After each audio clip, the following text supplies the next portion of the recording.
느헤미야 강의 첫 번째 시간으로 느헤미야 기도의 진심인 사람 이런 제목으로 하나님의 말씀을 전하겠습니다.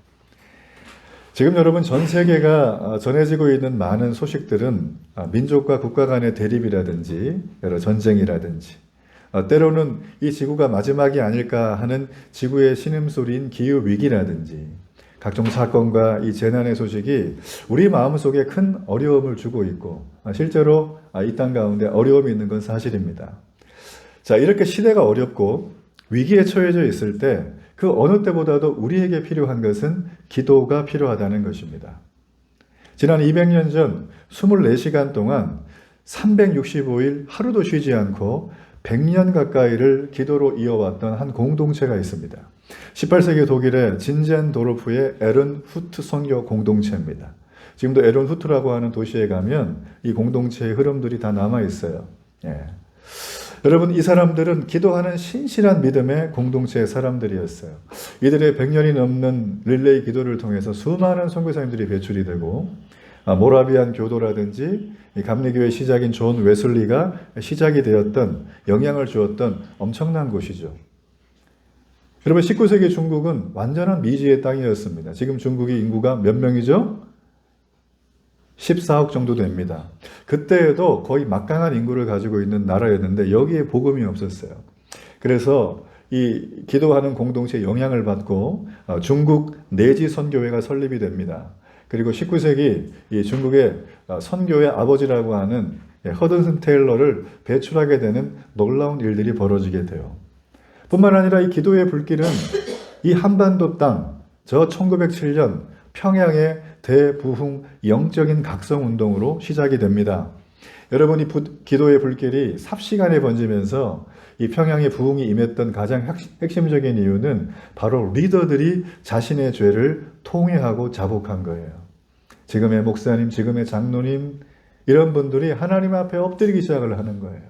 그래서 그 놀라운 부흥의 불길이 삼천리반도 금수강산, 하나님 지은 동산 이곳에 하나님의 교회들이 복음이 세워지게 된 결정적인 계기가 되었어요.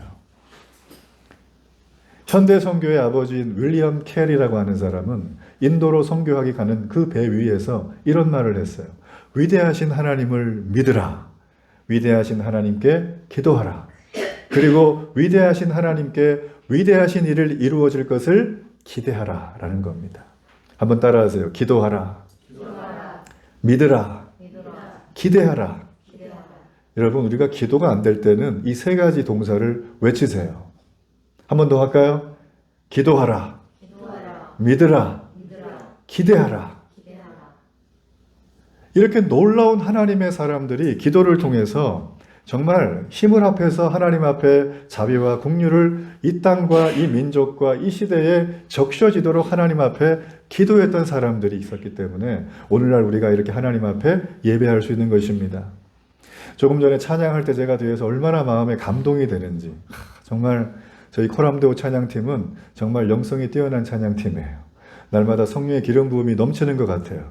이런 은혜가 계속 이어지길 바랍니다. 이들의 찬양이 기도가 되기를 바랍니다. 여러분, 그렇습니다. 이 하나님의 역사는 언제나 기도하는 사람들이 그 뒤에 병풍처럼 있었고, 하나님은 그 기도의 응답으로 항상 물질을 준 게 아니라, 시설을 준 게 아니라, 시대를 준 게 아니라 기도하는 사람을 주셨다는 거예요. 하나님은 기도를 통하여 역사를 경영하고 계신다는 것입니다. 자, 오늘부터 우리가 살피게 될 이 느헤미야라는 인물은 바로 기도로 역경을 돌파하고 민족을 사랑한 인물이었어요. 그는 하나님이 주신 비전을 어떻게 받았는지, 그리고 그것을 준비하기 위해서 그 사람은 고민의 길이가 있었고 기도의 깊이가 있었던 아주 입체적인 사람입니다. 우리가 이 인물을 볼 때마다 이 하나님의 놀라운 솜씨와 은혜를 경험하게 됩니다. 우리가 앞으로 여러 번에 걸쳐서 느헤미야를 집중 조명하면서 오늘 우리에게도 이 느헤미야처럼 역경을 기도로 이겨내면서 이 위기의 시대에 하나님의 사람으로 어떻게 살아가야 되는가, 이 영적인 중요한 교훈을 우리가 매주일 이 시간마다 여러분의 심령 속에 성령께서 깨닫게 해줄 줄로 믿습니다. 여러분, 그런 기대를 갖고 예배 가운데 임하기를 바랍니다.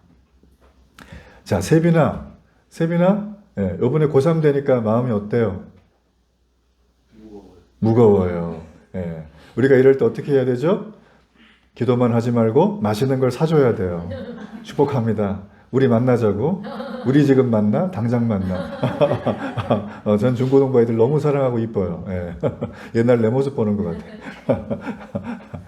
자, 여러분 우리가 이 느헤미야라고 하는 책을 조금 더 입체적으로 보려면 그 사람이 누구인가? 그 사람은 언제 살았는가? 그때 왕은 누군가? 무슨 일이 있었는가를 좀 알 필요가 있어요. 여러분 성경은 역사책이라는 거 여러분 기억하시길 바랍니다.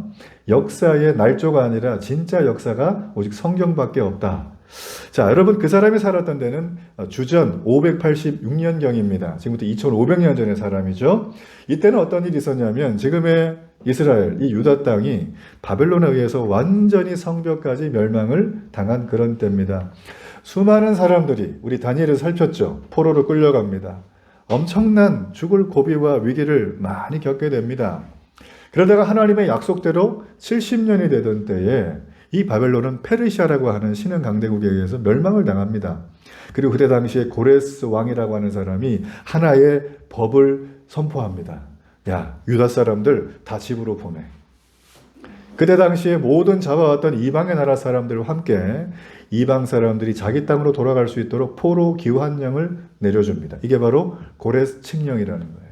이 실제로 세계사 역사에도 여러분 시험 문제에 나옵니다. 이거. 여러분 그 바람에 당시에 수르바벨이라고 하는 유다 포로 출신의 한 리더가 약 5만 명의 사람을 끌고 1차 포로 귀환을 하게 됩니다. 자, 바로 이때가 언제냐면 주전 536년쯤 되는 거예요. 자, 그들이 돌아오자마자 폐허가 된 예루살렘을 바라보면서 망연자실한 게 아니라 그 조소대로 그들의 염원대로 그들은 예루살렘 성전을 먼저 재건합니다. 그래서 이거를 수르바벨 성전, 지금의 제2성전 이렇게 부르고 있는 거예요.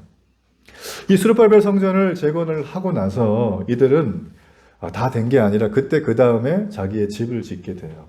하나님의 성전을 짓고 자기의 집을 짓는다. 하지만 여러분 지금 이들에게는 그 자기의 집과 성전을 보호해 줄 만한 성벽이 무너진 상태였어요. 자, 그로부터 시간이 흘려서 80년쯤 뒤에 우리 주전 458년에 2차 포로 교환을 에스라 선지자, 바로 이분이 목사님입니다. 이 에스라가 율법사 에스라가 두 번째 사람들을 데리고 예루살렘으로 귀환하게 됩니다. 그 에스라 목사님이 와가지고 딱 보니까 동네가 뭔가 이렇게 좀 새로워야 되는데 가관도 아니에요. 예루살렘 성전만 덩그러니 있고 그들의 집만 이렇게 있고 그냥 보니까 이 사람들이 첫째는 성전만 있고 예배를 안 해요. 하나님을 떠난 겁니다. 그리고 이방 여러 민족들에서 남자 여자 다 데려와 장가가고 시집가고 하면서 이렇게 그냥 섞이기 시작을 하는 거예요. 그들의 영적 수준이 굉장히 세속화가 됐어요. 다 타락하고 문제가 많았습니다. 패배주에 빠져있는 그들을 바라보면서 이 에스라 목사님은 다시 자기가 올 때 가지고 왔던 구약 성경, 율법서를 온 사람을 다 모아놓고 낭독을 합니다. 요즘 말로 영적 대부흥 집회를 한 거예요.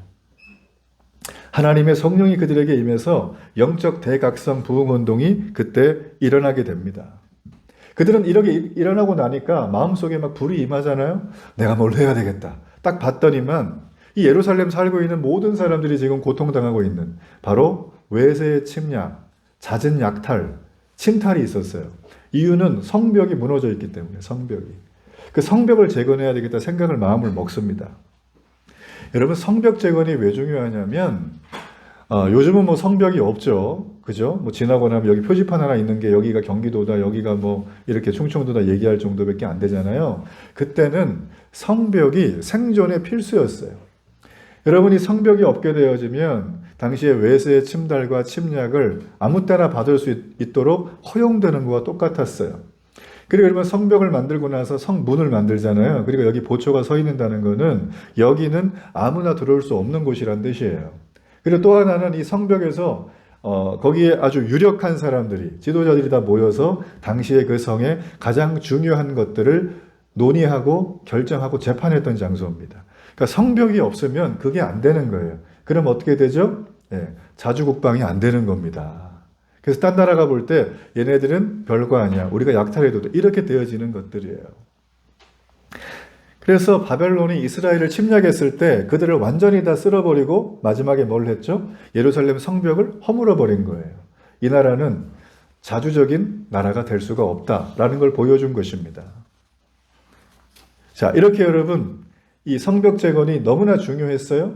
그런데 이들은 1차, 2차에 걸쳐서 기환해 왔지만, 탁월한 리더들도 있었지만 성벽 재건에 번번이 실패하게 됩니다.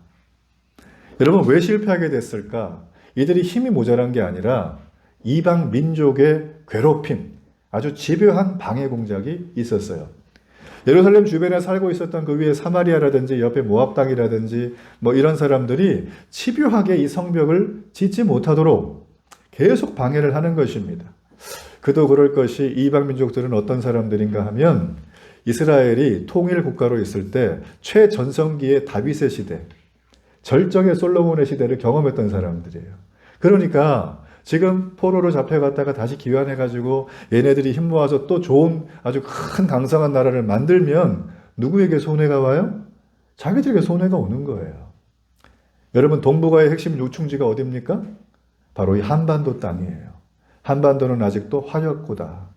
제가 말씀드렸나 모르겠는데 대한민국은 전후 이래로 대한민국 역사상, 한반도 역사상 70년 넘게 평화가 온 거는 지금이 처음이다.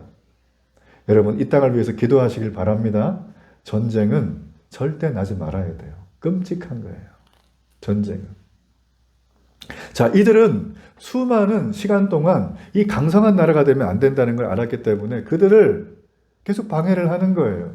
여러분의 인생 속에도 여러분의 인생에 날마다 브레이크 걸리는 상황들이 있을 겁니다. 어떤 사람이, 어떤 환경이. 아마 이유를 따지고 보면 이런 상황일 경우가 굉장히 많을 것이다 라는 것입니다. 자, 이들은 방해를 받았지만 굴하지 않고 성벽을 지으려고 합니다. 그래서 당시의 대제국이었던, 여전히 식민지 땅이죠, 페르시아 그 왕한테 자기가 지금 이만저만 하니까 상소문을, 리포팅을 막 올려요. 우리가 지금 져야 되는데 방해가 심하다. 왕이여, 왕의 칙령을 기억해달라. 고레스에. 이걸 올리는데 중간에 이 이방 민족들이 또 방해를 해요. 엄청나게 뇌물을 많이 먹여가지고 이 칙령의 리포트를 막 바꾸고 못 가게 만들고, 그죠? 의견 진술이 안 되게 만드는 거예요. 그래가지고 어떻게 됐냐면 결과적으로 페르시아 왕의 도움은커녕, 야, 니네 성벽 재건을 중단해. 우리가 볼 때 니네 되게 위험한 인물이. 이렇게 명령이 딱 떨어진 거예요, 공문서가. 얼마나 마음에 참담함이 있겠어요. 뭔가 잘해보려고 했는데 자꾸 길이 막히는 거예요. 여러분, 그럴 때 있죠? 뭔가 좀 잘해보려고 운동 시작을 하고 다이어트 해야 되겠다 그러는데 우리가 3일 넘기는 게 매우 어렵다. 통계적으로 나와요, 작심삼일은. 네. 여러분, 4일 동안 하길 바랍니다. 4일 하면 5일 동안 하기, 5일 하면 6일 동안 하루하루 가는 거예요. 하루 정산 시스템, 우리는 그렇게 가야 되는 거예요. 지금 상황이 그렇게 되어져 있는데 이스라엘 사람들은 이 에스라 목사님이 오셨는데 불구하고 어떻게 하지 몰라고 지리멸렬하게 그냥 12년 정도의 세월이 훌러덩 흘러버린 게 오늘의 본문의 시간이라는 거예요. 자, 그런데 기적이 일어납니다. 이런 유대인들을 향한 이 너무나 참담하고 비극적이고 힘든 상황 속에 하나님의 구원의 손길이 전혀 뜻밖의 곳에서부터 시작이 되고 있다. 하나님이 일으키신 구원의 손길은 어디 있냐면 예루살렘 땅이 아니었어요. 예루살렘에서 약 800마일, 지금으로 한 1300km 떨어져 있는 당시 대제국 페르시아의 심장인 왕이 거하는 수산궁에서 왕의 술 관원장으로 일하고 있는 느헤미야라는 사람을 통해서 구원의 손길이 이루어지고 있습니다. 왕의 술 관원장 느헤미야, 직책이 독특하죠? 여러분, 그 당시에는 우리가 요즘 먹는 것처럼 깨끗한 생수가 별로 없었어요. 그러다 보니까 왕을 포함해서 모든 백성들은 식사와 모든 일상의 음료를 어떻게 했냐면 대부분 다 포도주라든지 다른 발효한 음료들을 마셨어요. 어쩔 수 없는 상황이에요. 그리고 당시에 이 왕들은 굉장히 그 독살이라든지 암살의 위협에 노출되어 있거든요. 우리 사극 보면 막 그렇잖아요. 그죠? 왕 돼가지고 집권했는데 며칠 만에 막 돌아가시고 1년 만에 죽고 막 애가 막 임신해도 유산되고 하는 거 보면 이게 다 뭐냐면 협착이 많아요. 중간에. 계략이 많은 거예요. 그래서 왕들은 자신의 신변에 극도로 예민합니다. 아무리 뛰어난 사람이 옆에 있어도 이 사람의 신분을 탁 털어봐가지고 문제가 있으면 절대 뽑지를 않아요. 그러니까 왕은 당시에 자신의 음식과 음료를 책임지는 자리에는 자기가 가장 믿을 만한 사람, 자기의 생명을 갖다 맡길 수 있는 사람을 그 자리에 앉히겠죠. 자, 그 사람이 누구냐면 바로 느헤미야였던 거예요. 이 느헤미야를 왕이 그 자리에 앉힐 때 말씀드린 것처럼 대충 앉혔겠어요? 왕은 다 압니다. 수많은 수천의 신하가 있었지만 자기 옆에서 날마다 함께해야 될 사람이기 때문에 이 사람의 신상에 대해서 전부 다 털어봤을 거예요. 아, 얘 딱 보니까 유대 포로 출신이구나. 몇 대 손이네. 대번 알아봤다는 거죠. 그죠? 그리고 얘는 이 왕의 이 정치적으로 경제하는 세력이 있는데 그 세력과 연줄이 다 있는지를 정치적으로 깨끗한지를 다 봤을 거예요. 뿐만 아니라 이 사람은 어떤 다른 세력이 자기를 로비해가지고 매수해서 나를 독살할 만한 음모를 꾸미는 계획에 동참하지 않을 사람인가, 동참할 사람인가, 이것도 봤을 거라는 거죠. 그리고 왕은 날마다 공식 자리라든지 사석의 자리에서 늘 함께 해야 되잖아요. 그죠? 그렇기 때문에 왕에 걸맞는 반듯한 외모도 필요했을 겁니다. 해박한 지식, 센스도 있어야 되고, 매력도 넘쳐야 되고, 뿐만 아니라 위기 상황에 무해도 있어야지만 왕을 지켜주지 않겠어요. 그러니까 이 왕 옆에서 있으려 그러면 굉장히 조건이 거의 뭐 바늘 조건이에요. 바늘 구멍으로 들어갈 만큼 까다로운 조건. 여기에 지금 해당된 사람이 누굽니까? 바로 느헤미야, 술관원장이란 뜻이에요. 여러분, 술관원장은 요즘처럼 술집의 바텐더가 아닙니다.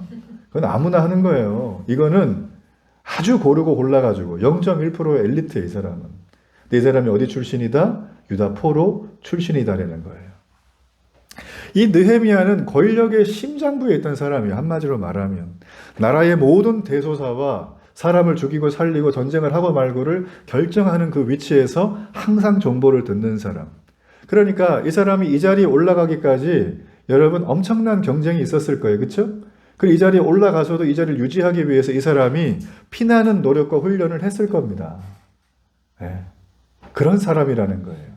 어떻게 보면 찔러도 피 한 방울 안 날 만한 그런 냉철한 인간. 감정이라고는 없는 AI 같은 인간. 그죠? 사물을 판단만 할 줄 알았지 전혀 공감하지 못하는 그런 사람일 가능성이 매우 높은 게 사실은 지금 이 자리에 있는 이 사람의 모습이라는 것입니다. 그런데 반전이 벌어져요. 놀라운 반전입니다. 어느 날 느헤미야는 자신의 고국 땅인 예루살렘에 다녀온 형제들을 만나게 됩니다. 그리고 그 형제들에게 물어봐요. 야, 예루살렘 땅이 지금 어떻느냐? 그랬더니 그 형제들이 그 땅이 눈을 뜨고 못 볼 정도로 황폐하고 고난을 당하고 환란이 극심한 땅이 됐다. 여러분, 그게 어디 나옵니까? 2절과 3절이에요. 자, 우리 2절과 3절의 말씀 함께 한번 읽어보겠습니다. 내 형제들 가운데 하나인 하나니가 두어 사람과 함께 유다에서 내게 이르렀기로 내가 그 사로잡힘을 면하고 남아있는 유다와 예루살렘 사람들의 형편을 물은즉 그들이 내게 이르되 사로잡힘을 면하고 남아있는 자들이 그 지방 거기에서 큰 환난을 당하고 능력을 받으며 예루살렘 성은 허물어지고 성문들은 불탔다 하는지라. 여러분, 여기 다른 거 다 빼놓고 지금 여러분의 현실적인 삶이 이렇게 성문이 불타고 능력을 당하고 수치를 당하는 게 날마다 이어진다고 생각하면 여러분 어떻겠어요? 그리고 그 얘기를 듣는 여러분이 가장 사랑하고 소중하게 여기는 사람들의 마음은 어떻겠어요? 이 느헤미야 지금 2절과 3절의 그 말씀은 우리가 그런 맥락으로 봐야 됩니다. 아, 옛날에 그랬나 보다. 그게 아니에요. 우리의 인생은 날마다 엎치락 뒤치락 한다는 거예요. 수치가 있을 때가 있고 영화가 있을 때도 있고 기쁨이 있을 때가 있고 눈물이 있을 때가 있습니다. 지금 여러분, 이 냉철한 같은, 그죠? 당시 페르시아의 최고위 관리였던 느헤미야는 이 얘기를 듣고 지금 어떤 반응을 보이는가라는 것입니다. 오늘 여기 말씀해 보게 되어지면 그는 가슴이 찢어질 듯한 마음을 가지고 통곡한다 그래요. 운다는 겁니다, 이 사람이. 울어야 될 이유가 없는데. 그리고 며칠 동안 금식하며 기도를 한다는 거예요. 4절 해보면. 가슴 아픈 말 좀 들었다 그래가지고 이분이 생전 안 하던 갑자기 울고 갑자기 금식을 선포하고 갑자기 기도를 한 어떤 그런 사람일까요? 이 대목의 흐를 보면 이 느헤미야라는 사람은 그 말 한마디 들었다 그래서 그 냉철한 인간이 변해가지고 막 울고 막 자기도 모르게 막 격해가지고 막 이렇게 할까요? 흥분 상태?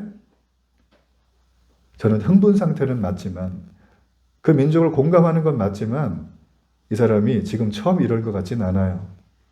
제가 볼 때 이 흐름 속에서 이 사람은 그냥 이방 땅에서 최고위 관료로 그냥 호의호식하면서 자기만 하는 염치 없는 사람이 아닌 것 같아요. 제가 볼 때 이 사람은 자신의 나라를 위해서 늘 기도했던 사람이에요. 그렇지 않겠습니까? 그렇지 않고서야 이렇게 채통 있는 사람이, 왕을 모시는 사람이 눈물 흘리며 금식할 수가 없어요. 여러분, 예전에 왕들이 어떤 사람인지 아세요? 자기에게 정말 충신이어도 기분 나쁘면 바로 죽이는 거예요. 왕을 모시는 사람이면 체력과 마음이 준비가 돼 있어야 됩니다. 멘탈 관리 철저하게 돼 있어야 돼요. 냄새 하나 나면 안 됩니다. 눈빛 하나 틀어져서도 안 돼요. 그리고 왕이 말하는데 땅을 쳐다봐요? 딴 데 먼 산을 봐요? 바로 죽는 거예요. 근데 금식하면 어떻습니까? 힘이 없다. 배가 고프다. 의욕이 안 생기죠? 왕을 모시는 사람이 금식한다는 거는 자기 목을 밑에다 칼 대고 있는 거랑 똑같은 거예요. 지금 이 사람이 하는 거는 목숨을 걸고 지금 하는 것입니다. 여러분, 목숨을 어쩌다 걸립니까? 마음도 없는데? 한 번도 생각해보지 않았던 그 동포의 소식을 듣고 그 처참한 상황 때문에 목숨을 막 걸어요? 그렇지 않아요. 이 사람은 평소에도 그들에 대한 마음을 계속 가지고 있었던 거예요. 제가 지금 이렇게 목사로서 삶을 살고 있지만 저희 집안은 전혀 기독교인이 없었습니다. 예수를 믿는 사람이 없었어요. 교회 가는 걸 전 본 적이 없어요. 근데 제가 목사가 돼 있어요. 전 여러분 모르긴 몰라도 저를 위해서 중간에 수많은 사람들의 기도와 뜨거운 마음이 있었을 거예요. 저를 보면서 얼마나 마음에 불쌍하고 애통한 마음이 있었겠어요. 그렇죠? 제가 목사가 될지 그분들 몰랐겠죠. 그냥 어린 저, 청소년인 저, 청년인 저, 그렇죠? 이런 저를 봤다라는 거겠죠. 근데 그분들은 저를 위해서 기도했어요. 근데 그 기도의 씨앗이 지금 제가 하나님의 부르심을 받고 목회 사역을 하고 있는 것입니다.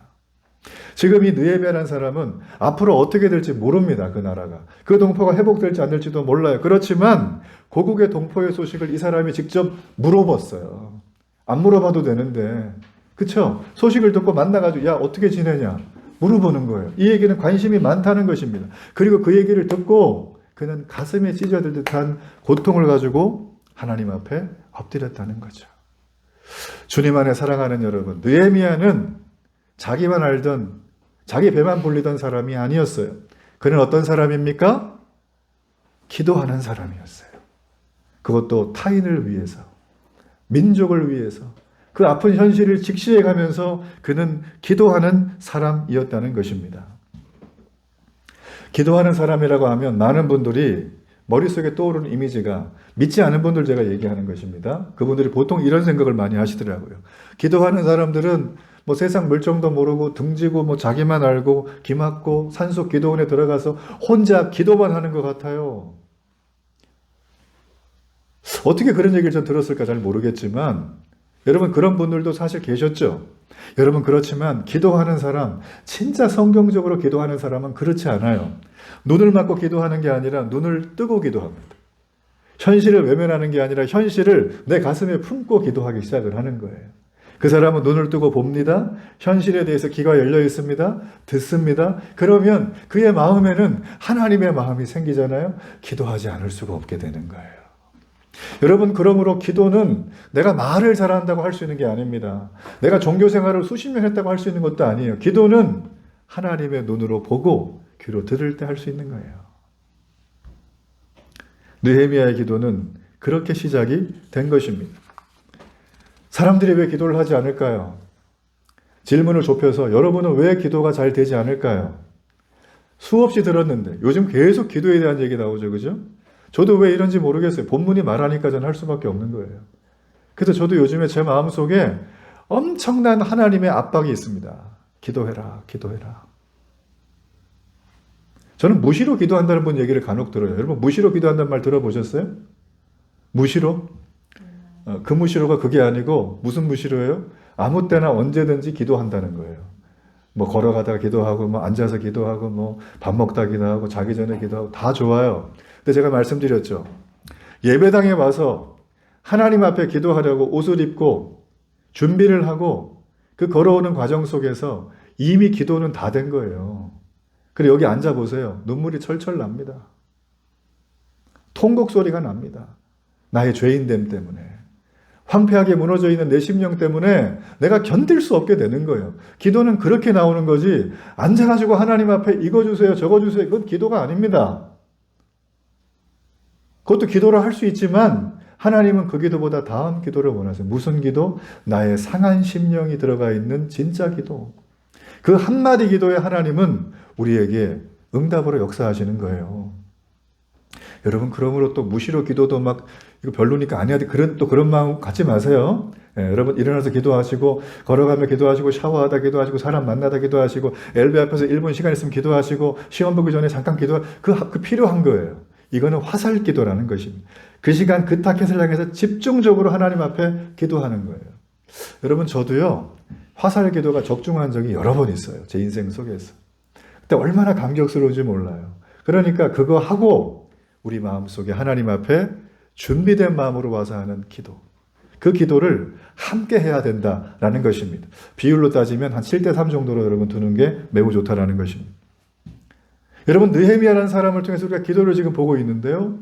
여러분 주변을 이 느헤미야처럼 열린 눈으로 바라보고 내가 진심으로 경청하는 마음으로 다른 사람의 마음을 한번 가만히 들어보시길 바랍니다.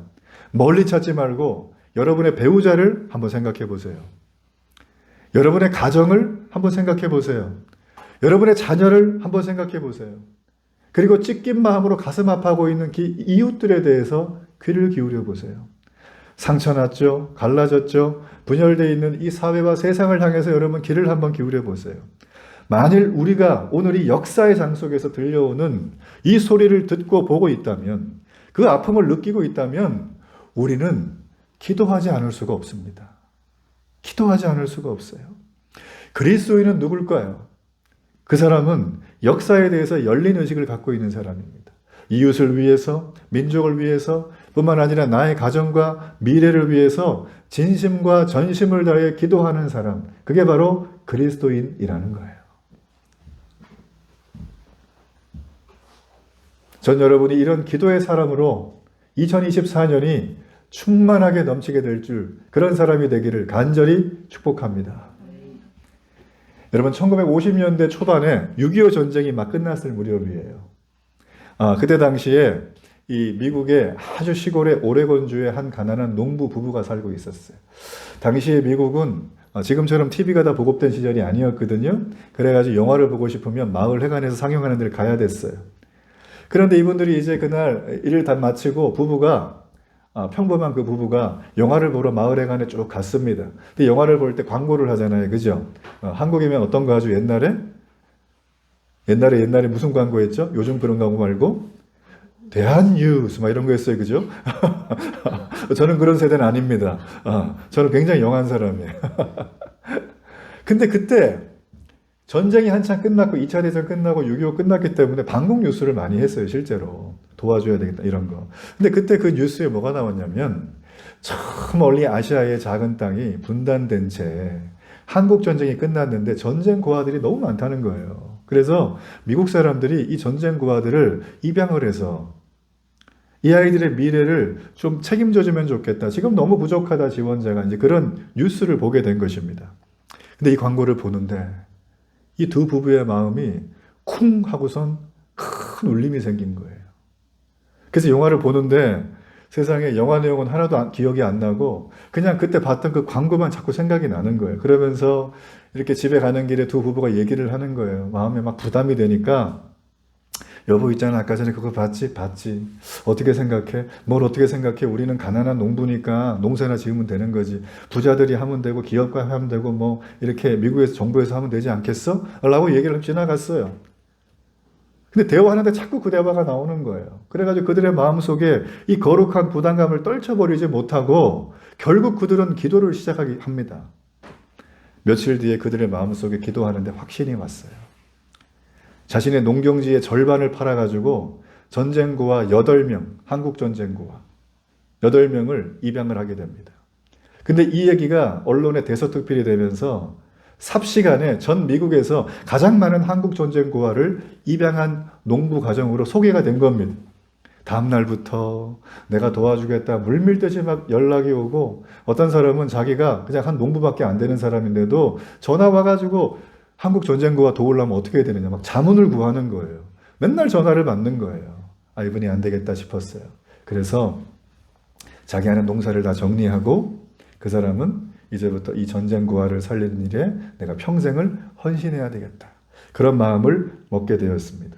자, 이렇게 해서 바로 오늘날까지 전 세계에서 가장 영향력 있는 아동복지단체인 홀트 아동복지회가 탄생하게 된 비하인드 스토리예요.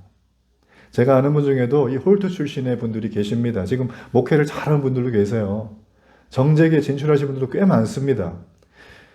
여러분, 이 홀트 아동복지회는 모든 아동은 가정을 가질 권리가 있다. 이게 캐치프레이즈예요. 그러면서 모든 전쟁 고아들에게 새로운 가정을 찾아줘야 된다. 이들이 건강한 사회인으로 자라게 되면 우리는 더 이상 바랄 게 없다. 홀트의 기적은 이렇게 시작이 됐던 것입니다. 오늘날까지 이 복지기관을 통해서 가정의 품으로 돌아간 아이들이 약 3만여 명에 이르고 있다는 통계가 있습니다. 이 모든 기적은 한 평범한 시골의 농부 부부가 그날 우연히 그냥 영화 앞부분에 있었던 짤막한 광고 하나, 그걸 마음에 보고 그냥 우연처럼 저게 하나님의 콜링이라고 확신을 한 거예요. 그리고 그들은 기도했어요. 그리고 응답을 받습니다. 그리고 그들은 수많은 사람들의 운명을 살려내는 일들을 헌신하며 살았던 거라는 거예요. 여러분, 하나님의 부르심은 어떤 특별하고 굉장히 이례적일 때 오지 않습니다. 우리가 아침에 일어나가지고 출근하는 길에서 봤던 한 대목의 뉴스 기사를 통해서, 내가 지나가다 우연히 말했던 직장 동료와의 대화를 통해서, 내가 보고 있는 한 책의 한 단어를 통해서, 내가 우연히 길을 걸어가다가 바라보고 있는 어떤 풍경을 통해서 하나님은 여러분에게 콜링하시는 거예요. 전 여러분의 이 콜링을, 하나님의 콜링을 꼭 여러분의 삶에서 한 번 이상은 경험하길 주의 이름으로 축복합니다. 우리는 소명자예요. 그래서 소명자. 오늘 느헤미야도 마찬가지였어요. 이 하나님의 콜링을 받고 이 동생들로부터 자기의 고국 땅이 참상에 지금 젖어 있다고 절망 가득한 얼굴로 살아가는 그 동포들의 그 망연자실한 그 눈망울을 떠올리지 않았겠습니까? 그러니까 그 사람이 어떻게 하면 주저앉아서 통곡을 하는 거죠. 우리 4절의 말씀이죠. 자, 우리 이 말씀을 한번 함께 읽어봅니다. 내가 이 말을 듣고 앉아서 울고 수일 동안 슬퍼하며 하늘의 하나님 앞에 금식하며 기도했다. 결연한 의지로 기도하는 것이죠. 내가 죽을 수도 있는 금식을 하면서, 그렇죠? 직장을 파이어하는 건 두 번째, 죽을 수 있어요. 그럼에도 불구하고 그는 지금 현재 기도하고 있다는 것입니다. 느헤미야라는 이름의 뜻은 여호와가 위로하신다는 뜻입니다. 그는 그의 이름처럼 평생을 다른 사람을 위로하면서 자신의 삶을 통하여 하나님의 위로를 전했던 사람입니다. 여러분, 이 사람은 평생 아무도 누가 말하지 않아요. 그 소식을 듣긴 했지만 그저 자기가 하던 대로 그냥 최고 엘리트로 호의호식하면서 다 누리면서 살아도 아무도 말하지 않습니다. 그런데 그는 어떻게 합니까? 이걸 버리고 자신의 동포들의 핍박받는 소리 앞에 은연히 결심하고 기도하며 나가는 거예요. 저는 이 느헤미야의 결심을 바라보면서 한 분이 생각이 나요. 바로 하늘의 보좌를 버리고 우리를 죄에서 구원하기 위해서 오신 바로 예수 그리스도가 저는 생각이 났습니다. 예수님은 이 땅에 오실 때 우리에게 어떤 것도 요구하지 않으셨어요. 그분은 이 땅에 오셔서 우리에게 절망과 고통 속에 살아가는 우리들을 찾아서 만나주셨어요. 그리고 그분은 어떠한 율법의 멍에의 짐을 지워주지 않고 오직 하나, 아버지 하나님이 기다린다는 거예요. 아버지가 너를 기다린다는 거예요. 그래서 내가 왔다는 거예요. 너네 아버지 보고 싶지? 나를 통해서 가는 거야 라고 말씀하셨어요. 그분은 오셔서 우리에게 딱 두 단어를 말하셨어요. 절망에서 희망으로. 예수님은 이 땅에 오셔서 우리에게 휘황찬란한 종교적인 내용을 말한 게 아니라 절망에서 희망으로를 말한 것입니다. 고통에서 진짜 사랑으로. 그게 예수님이 우리에게 하신 것이고 기독교의 근본, 핵심이라고 저는 믿고 있습니다.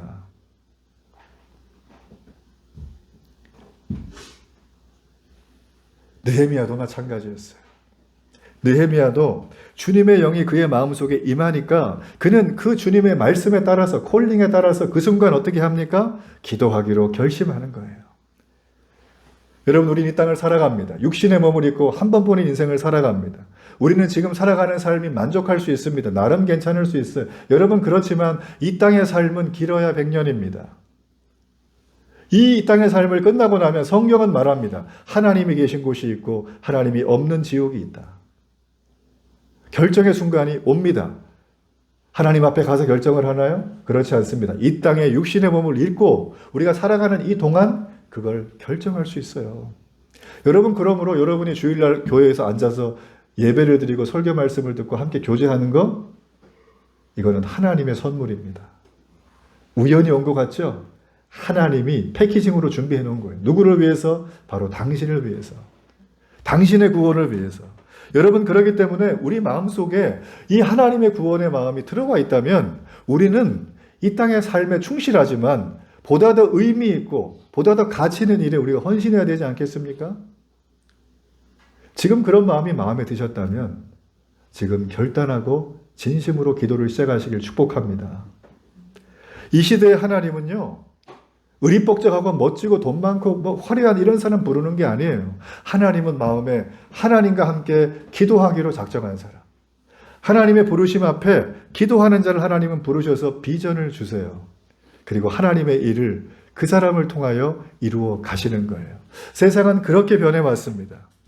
여러분, 그렇기 때문에 느헤미야서를 가만히 바라보시면 되게 재밌어요. 왜냐하면 느헤미야서 우리 1장 지금 보고 있죠? 주제가 기도죠?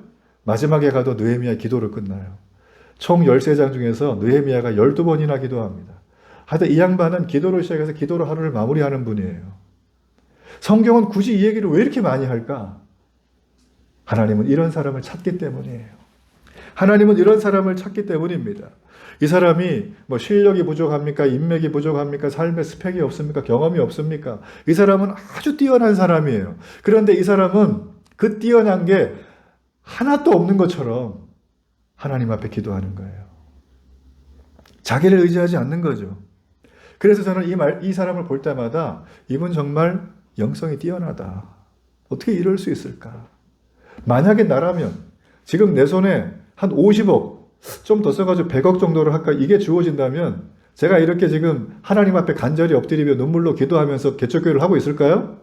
네.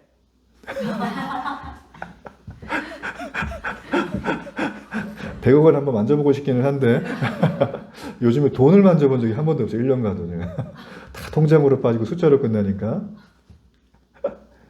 여러분 비슷하지 않습니까? 여러분의 삶이 탄탄대로예요. 그냥 손만 대면 그냥 아침에 잤더니 막 주식이 펀드가 만 프로 뛰고 막 금 샀는데 2배로 오르고 막 이러면 여러분 삶이 간절해집니까? 여러분 주변의 사람이 더 소중하게 느껴질까요? 안 해봐서 모르겠어요? 그렇지 않습니다. 가질수록 사람은 교만해집니다. 성경은 그걸 놓치지 않아요. 없는 사람은 교만하지 않아요. 대신에 불평만 하죠. 가진 사람은 불평 대신에 교만합니다. 그게 성경의 일관된 메시지예요. 그러니까 우리는 하나님 앞에 느헤미야처럼 하나님 앞에 아무것도 없는 것처럼 이렇게 기도하는 건 내 의지와 노력으로 할 수 있는 게 아니에요. 느헤미야는 어떤 사람이었어요? 민족의 소식을 듣기 전부터 기도하는 진심의 기도자였다라는 것입니다. 우리가 5년 동안 날고 기면서 최선을 다해서도 일이 풀리지 않았지만 우리가 딱 5분 기도하면 풀어집니다. 왜 그럴까요?